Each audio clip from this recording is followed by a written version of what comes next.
Hi hello నమస్తే, welcome to evening news. ఒకసారి evening updates ఏమైనా చేద్దాం. దిశ పేపర్లో వచ్చినటువంటివి.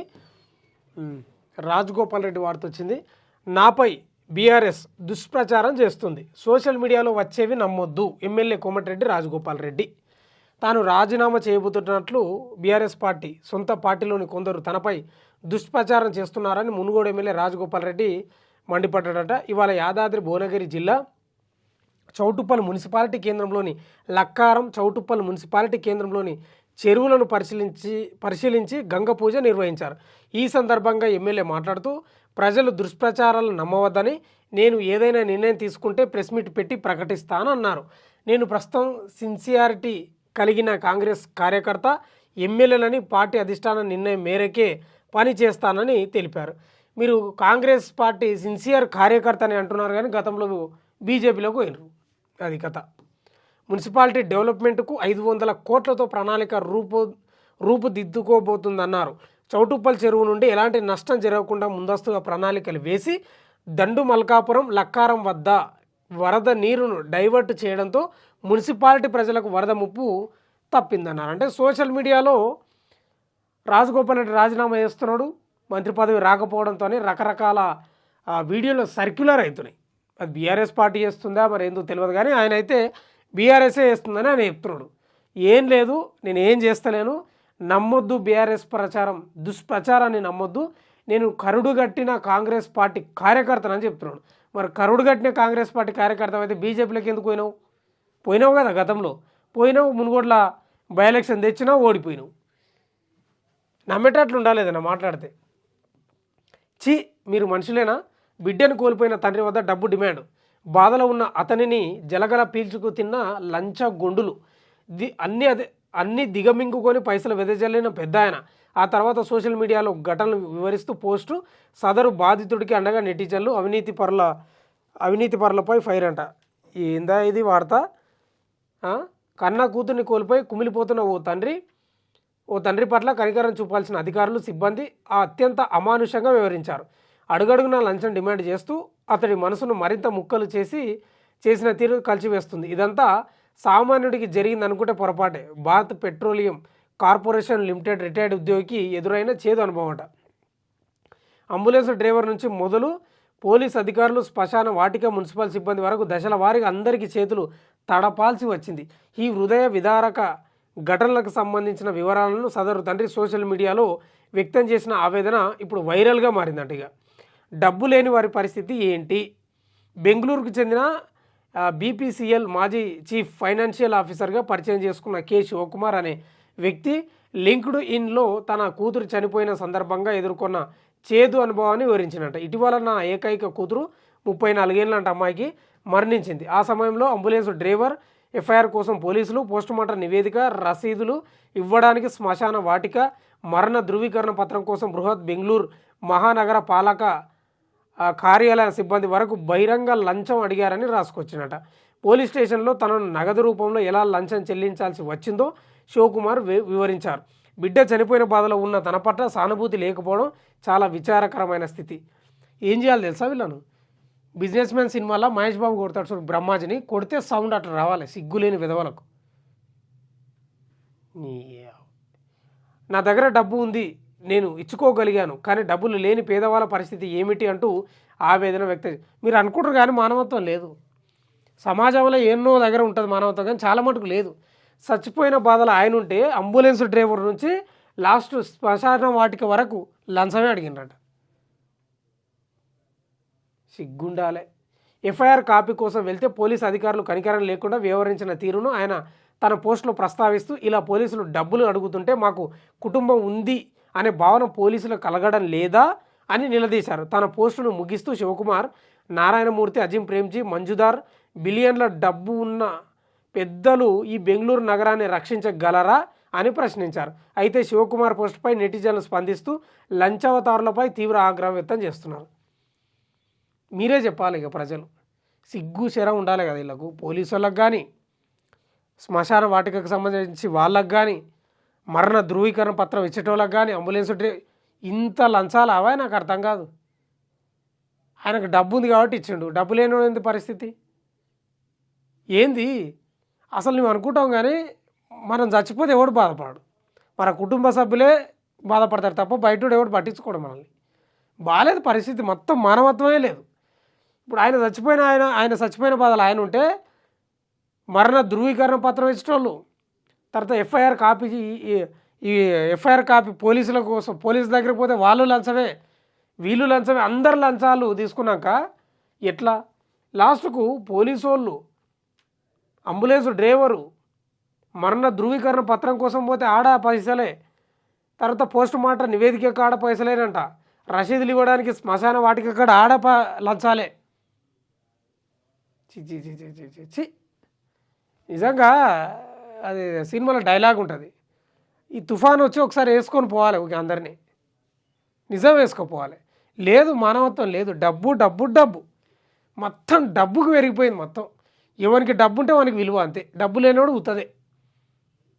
ఇప్పుడు వీళ్ళు లంచాలు తీసుకున్న వాళ్ళందరికీ వాళ్ళకు బిడ్డలు పెండ్లాలు లేరా వాళ్ళ కూతురు చచ్చిపోతే గిట్లే ఆలోచిస్తారు వాళ్ళు కూడా. ఎంత సిగ్గుచేట నిజంగా. వీళ్ళపై ఏముంటుందా, మెమోలు ఇస్తారు, లేకపోతే సస్పెన్షన్ చేస్తారు, అంతే. డిస్మిస్ చేయాలి, పూర్తిగా ఉద్యోగం నుంచి పూర్తిగా తొలగించాలి. అందుకే కదా ఈ లంచాలు ఎందుకు ఎక్కువ పెరిగిపోతున్నాయంటే వీళ్ళ ధైర్యం ఏంటంటే లంచం తీసుకుంటున్న క్రమంలో దొరికితే సస్పెండ్ చేస్తారు తప్ప డిస్మిస్ చేయరనే ఒక ధైర్యం, గంతే, ఏం లేదా. ప్రవహిస్తున్న వాగులో యువకుడి జలదీక్ష, బ్రిడ్జి నిర్మించాలని డిమాండ్ అట. పొంగుతున్న వాగుపై రైతులు గ్రామస్తులు భక్తులు రాకపోకలు సాగించేందుకు పడుతున్న ఇబ్బందులను ప్రభుత్వం దృష్టికి తీసుకెళ్లేందుకు రామాపూర్ గ్రామానికి చెందిన సామాజిక కార్యకర్త ఆకునమోని చంద్రయ్య యాదవ్ అనే యువకుడు వినూత్న దీక్షకు దిగినట. పొంగి ప్రవహిస్తున్న వాగులో కూర్చొని జలదీక్ష చేపట్టాడు. వివరాల్లోకి వెళ్తే నాగర్ కర్నూలు జిల్లా కొల్లాపూర్ మండలం రామాపురంలోని పసుపుల వాగు పొంగి పొల్లుతుంది. పొలాలకు వెళ్లే రైతులు కొండపై కొలువైన వెంకటేశ్వర స్వామి ఆలయానికి వెళ్లే వాగు దాటేందుకు తీవ్ర ఇబ్బందులు పడుతున్నారట. మరి ఇక ఏం చేస్తున్నాయండి ప్రభుత్వాలు, గత ప్రభుత్వాలు ఏం చేస్తున్నాయి, ఈ ప్రభుత్వం ఏం చేస్తుంది? నన్ను విమర్శించడం వారి జన్మ హక్కుగా మారింది. రాహుల్ తేజస్విపై ప్రధాని మోడీ ఫైర్ అటగా. తనను విమర్శించడం వారి జన్మ హక్కుగా భావిస్తున్నారని రాహుల్ గాంధీ తేజస్వి యాదవ్పై ప్రధాని మోడీ విమర్శించారు. ఈ ఇద్దరు యువరాజుల కుటుంబాలు అత్యంత అవినీతిమయమైనవని పేర్కొన్నారు. కోట్ల రూపాయల స్కామ్లో బెయిలుపై ఉన్న ఈ ఇద్దరు నామదారులు ప్రజల కోసం పనిచేస్తున్న కామ్దార్ను దూషిస్తున్నారని మండిపడ్డారట. ఒక ఛాయ్ వాళ్ళు ఇంతటి స్థాయికి రావడాన్ని వారు భరించలేక తనను తిడుతున్నారు అని మోడీ అంటున్నాడు. బీహార్ అసెంబ్లీ ఎన్నికల నేపథ్యంలో ఈరోజు ప్రధాని మోడీ ముజఫర్పూర్లోని ఎన్నికల ర్యాలీలో పాల్గొని మాట్లాడినట. ఆర్జేడీ కాంగ్రెస్ నకిలీ హామీల దుకాణం తెరిచిందన్నారు. రాహుల్ గాంధీ తేజస్వి యాదవ్ జగన్నాథ్పై బయట ఉన్నారని, అలాంటి వారినైనా ప్రజలు నమ్ముతారా అని ప్రశ్నించినట. ఆర్జేడీ కాంగ్రెస్ పార్టీలు నీరు నూనె వంటివని, ఆ పార్టీల మధ్య సఖ్యత లేదని ఆరోపించారు. ఆ పార్టీలు ఎక్కడుంటే అక్కడ జంగిల్ రాజు వస్తుందని దుయ్యబట్టు. నితీష్ కుమార్ కూడా ఈ ఆర్జేడీ అధినేత ఆయన ఉన్నాడు కదా, తేజస్వి యాదవ్పై కూడా కలిసే ఉన్నాడు కదా. మరి ఆయన ఎట్లా నూనెగాడు లేకపోతే నీరుగాడు, అది కూడా చెప్పాలి కదా ప్రధాని మోడీ. సీజేఐపై దాడి ఘటనలో పురోగతి ఏది? ఒకటిన దళితుల ఆత్మగౌరవ నిరసన ర్యాలీ మందకృష్ణ మాదిగ. సుప్రీంకోర్టు ప్రధాన న్యాయమూర్తి జస్టిస్ బిఆర్ గవాయ్పై కోర్టులోనే దాడి జరిగి ఇన్ని రోజులు అవుతున్నా నేటికి నిందితుడిపై కేసు నమోదు చేయలేదని ఎంఆర్పీఎస్ వ్యవస్థాపక అధ్యక్షుడు మందకృష్ణ మాదిగ ప్రశ్నించారు. దీనిని నిరసిస్తూ హైదరాబాద్లో నవంబర్ 1న దళితుల ఆత్మగౌరవ నిరసన ర్యాలీ చేపడుతున్నట్టు వెల్లడించారు. త్వరలో ఢిల్లీలోని నిరసన చేపడతామని మందకృష్ణ ప్రకటించారు. ఇవాళ సంగారెడ్డిలో మీడియాతో ఆయన మాట్లాడుతూ దళితుడినైన జస్టిస్ గవాయ్పై జరిగిన దాడిని దళిత జాతిపై జరిగిన దాడిగా భావిస్తున్నామన్నారు. ఈ దాడి చేసిన నిందితుడితో పాటు అతడి వెనుక ఉన్న శక్తులపై కేసు నమోదు చేసి కఠిన.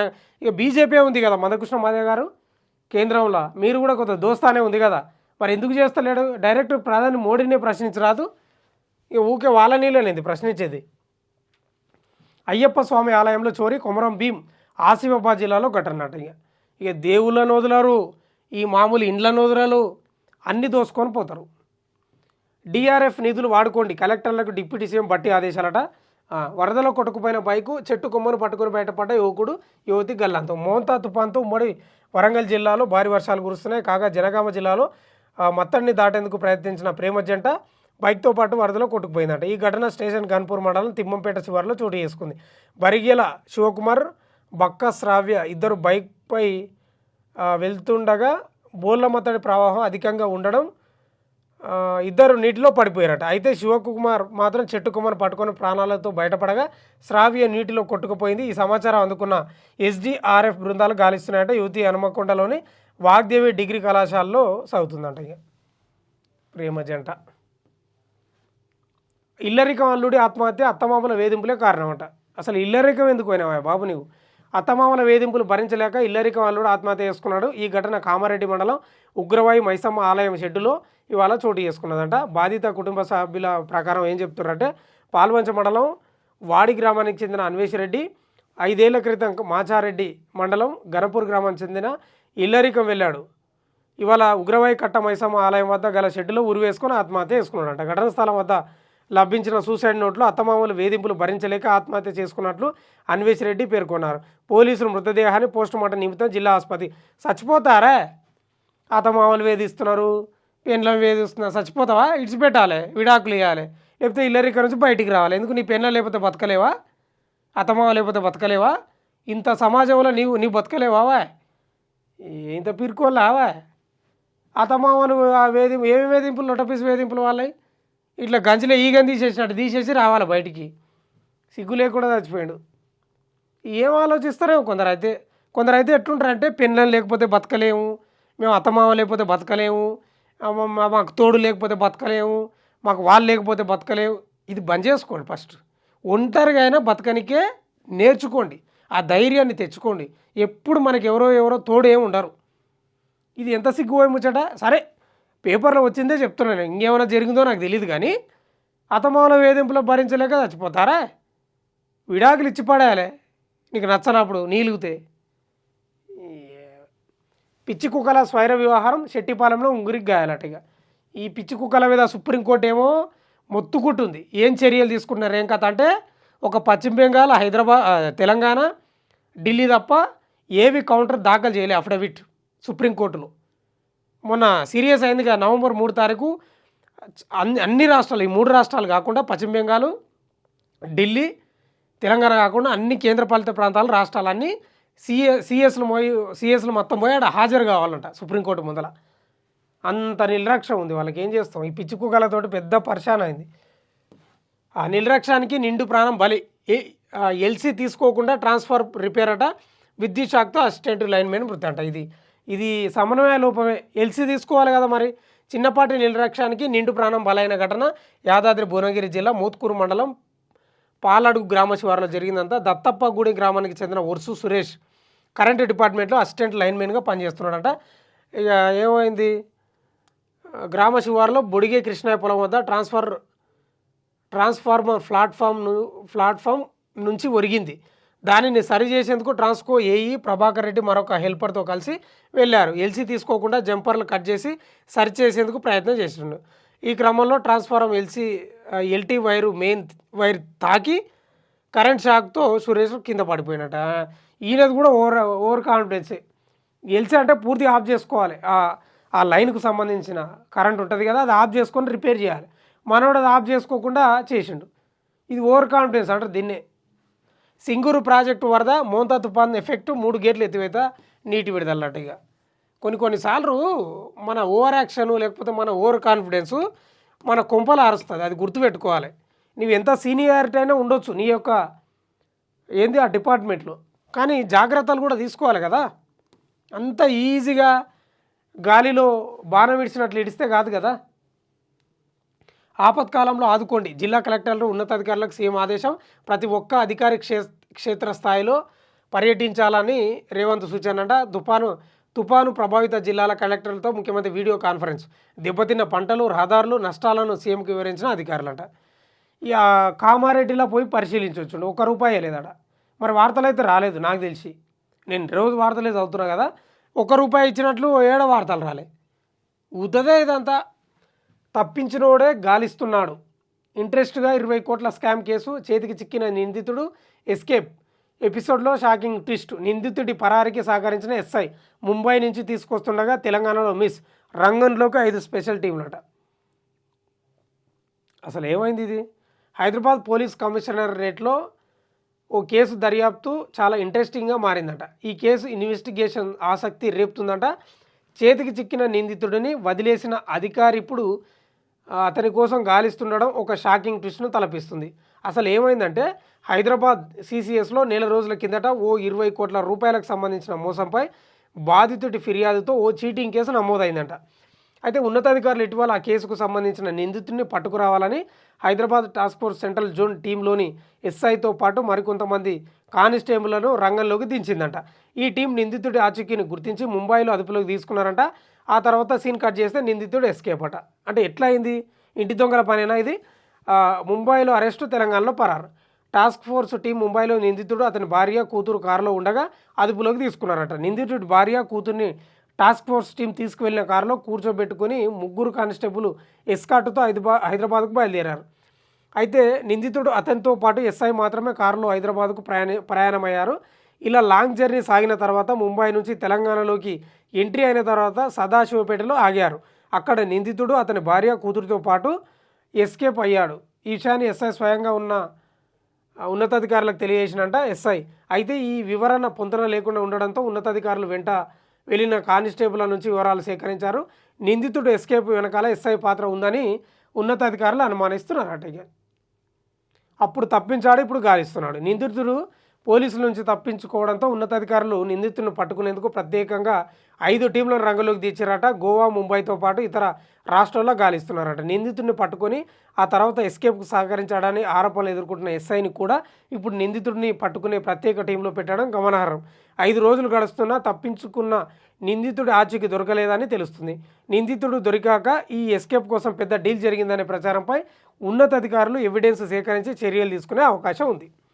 ఆ ఎస్ఐఏ మళ్ళీ ఏమైనా డబ్బులు ఇస్తా, నన్ను తప్పించు, వదిలేయి అని ఇట్లా చెప్పిండా ఎవడు వీడు ఎస్ఐ సహకరించిన అనేది అనుమానం వ్యక్తం చేస్తున్నాడు. మరి అంత ఈజీగా తప్పించుకోలేరు, ఎందుకంటే వీళ్ళ చేతిలో గన్నులు ఉంటాయి. ఇంకా విచిత్రం ఏంటంటే ఒక్కడే తప్పించుకోలేదు, భార్య కూతురుతో తప్పించుకున్నాడు మనోడు. ఉండొచ్చు అనుమానాలు, ఎందుకంటే డబ్బు కోసం పీ కూడా తింటారు చాలామంది, అట్లుంది పరిస్థితి. రైట్, మరో వార్త. దిగొస్తున్న పుత్తడి, భారీగా తగ్గిన బంగారం ధర, ఊపిరి పీల్చుకుంటున్న పసిడి ప్రియులట. నీవు దిగిరాకపోతే ఈఫిల్ టవర్ ఎక్కువ, ఎవడు కొంటాడేమో పో, మాకు అవసరం లేదు.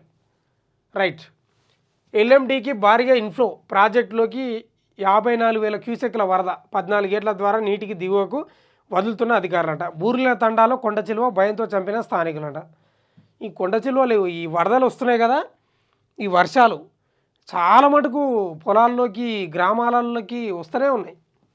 రైట్, మరో వార్త చూస్తే, గోర్లు పీకేసి కత్తెరతో దాడి చేసి యువతిపై ప్రియుడి లైంగిక దాడి, హైదరాబాద్లో దారుణం, ఆలస్యంగా వెలుగులోకి అటనట. ఇక ప్రియుడే ఇట్లా చేసిండట. ప్రేమించిన యువతిపై దారుణంగా దాడి చేసి గోర్లు పీకేసి ప్రియుడు అత్యాచారం చేశాడు. ఈ దారుణ ఘటన హైదరాబాద్ నగరంలోని సోమాజిగూడలో చోటు చేసుకుంది అంట. ఆలస్యంగా వెలుగులోకి వచ్చిందంట. ఎక్కడ జరిగింది ఈ కథ అంటే మహబూబ్ నగర్ జిల్లా, అంటే ఎవరు అనేది వీళ్ళు, మహబూబ్ నగర్ జిల్లా మూసాపేటకు చెందిన అంకి భానుప్రకాష్ అంట. 23 ఏళ్ళు అంట వానికి. వాడు ఐటీ ఉద్యోగం అంట. సోమాజిగూడ ప్రాంతానికి చెందిన యువతితో సోషల్ మీడియాలో పరిచయం ఏర్పరచుకున్నాడు. స్నేహం కాస్త ప్రేమగా మారి వివాహం చేసుకున్న వరకు వెళ్ళిందంట. అది ప్రేమ కాదురా, కామం. నేనే చెప్తున్నా, అది కామం, అది ప్రేమ కాదు, నోట పీసు కాదు. వాళ్ళతోటి లైంగికంగా కోరిక తీర్చుకోవడానికి ఒక పదం ఏంటంటే ప్రేమ. అది ఈ లోట పీసుల ప్రేమ. స్నేహం కాస్త ప్రేమగా మారి, కాస్త ఉప్పు తక్కువైంది, కారం ఎక్కువైంది అన్నట్లే ఉన్నాయి మాటలు వింటుంటేనా. కాస్త ఎక్కువ, కాస్త తక్కువ. సోషల్ మీడియాలో పరిచయం అంట. ఈ ఆడళ్ళకు కూడా తెలివి ఉండాలి, ఈ ఆడపిల్లలకు కూడా తెలివి ఉండాలి. ఈ కుటుంబం ఏం మాట్లాడితే చాలా ఉంది, కానీ ఇక స్నేహం కాస్త ప్రేమగా మారి వివాహం చేసుకునే వరకు వెళ్ళింది. అతను యువతిని పెళ్లి చేసుకుంటానని నమ్మించాడు. కానీ కొద్ది రోజుల తర్వాత వ్యక్తిగత విభేదాలు తలెత్తడంతో ఇద్దరి మధ్య తగాదాలు మొదలయ్యాయి. ఇది అసలైన ప్రేమ. ఇటీవల భానుప్రకాష్ యువతి నివాసానికి వెళ్ళి ఆమెను నిర్బంధించి దాడికి పాల్పడ్డాడంట. గోల్డ్ పీకేసి కత్తెరతో దాడి చేసి అత్యాచారానికి పాల్పడ్డాడు. అనంతరం కూడా యువతిని తీవ్ర హింసకు గురి చేసినట. దీంతో బాధితురాలు తీవ్రంగా గాయపడి పోలీసులను ఆశ్రయించి ఫిర్యాదు చేసిందంట. ఇక సాల్పట్టిది చదివిన శరణ్ లేని మ్యాటర్, కానీ దాని గురించి వదిలే. ట్రంప్ పేరిట ఫేక్ ఆధార్, ఎమ్మెల్యేపై కేసు నమోదట. ఈడేవాడా బాబు. అమెరికా అధ్యక్షుడు డొనాల్డ్ ట్రంప్ పేరుతో ఫేక్ ఆధార్ సృష్టించారనే ఆరోపణల నేపథ్యంలో ఓ ఎమ్మెల్యేపై కేసు నమోదైంది. శరద్ పవార్ పార్టీకి చెందిన ఎమ్మెల్యే రోహిత్ పవార్పై ముంబై పోలీసులు ఎఫ్ఐఆర్ నమోదు చేశారంట. BJP social media coordinator Dhananjay Vagaskar దాఖలు చేసిన ఫిర్యాదు మేరకు పోలీసులు కేసు నమోదు చేశారట. ఇక అక్టోబర్ 16న జరిగిన మీడియా సమావేశంలో Rohit Pawar president Donald Trump పేరిట ఫేక్ నకిలీ ఆధార్ కార్డును ప్రదర్శించారని ధనుంజయ్ వాగస్కర్ ఫిర్యాదులో పేర్కొన్నాడంట. పిల్లలు ఆడుకున్నట్లుంది వీళ్ళకి రాజకీయాలు. మనకేమో రాజకీయం అంటే ఒక ఫ్యాషన్ లాగా ఉంటుంది, వీళ్ళకేమో పిల్లలు ఆడుకుంటారు చూడు ఊర్లలో గోటీలాట అట్లుంది వీళ్ళకు. వాహనం ఢీకొని వ్యక్తి మృతి. పెర్కిట్ శివారులో హైవేపై ఘటన అంట. ఈ హైవేపై ఎప్పుడు యాక్సిడెంట్ జరుగుతూనే ఉంటాయి. మామూలు స్పీడ్ ఉంటాయి, 100-120 స్పీడ్ ఉంటాయి బండ్లు. అజారుద్దీన్కు మంత్రి పదవి ఆపండి, ఈసీకి బీజేపీ ఫిర్యాదు అంట. అయినా ఇప్పుడు ఎందుకు ఇవ్వాలి నాకు అర్థం కాదు. ఇప్పుడు ఎందుకు ఇవ్వాలి? అగర్గూడలో నాటుసార బంద్, గ్రామస్తుల ఏకగ్రీవ తీర్మానం ప్రతిజ్ఞనట. కాంట్రాక్టర్పై కఠిన చర్యలు, కలెక్టర్ రాజశ్రీ షాన్ అంట. ఆయన ఆదిలాబాద్ జిల్లా సోనాల మండలం కోట గ్రామంలో ఇందిరమ్మ ఇండ్ల నిర్మాణం సందర్భంగా లబ్ధిదారుడిపై దాష్టికం చేసిన గుత్తేదారుపై కఠిన చర్యలు తీసుకున్నట్లు కలెక్టర్ రాజశ్రీ షా తెలిపారు. ఈ ఘటనపై బోధు పోలీస్ స్టేషన్లో కేసు నమోదు. నిన్న చదివిన ఈ వార్త, చెట్టు కట్టేసిండని. కాంగ్రెస్ కార్యకర్త ప్లస్ ఆయన కాంట్రాక్టర్ అంట, అదే ఇండ్లు కట్టేట ఆయన మేస్త్రి, ఓ రకంగా మన భాషలో తాపి మేస్త్రి. పైసలు ఇవ్వలేదని చెట్టుకు కట్టేసిండు. కలెక్టర్ చర్యలు తీసుకున్నారంట, కేసు నమోదైందంట.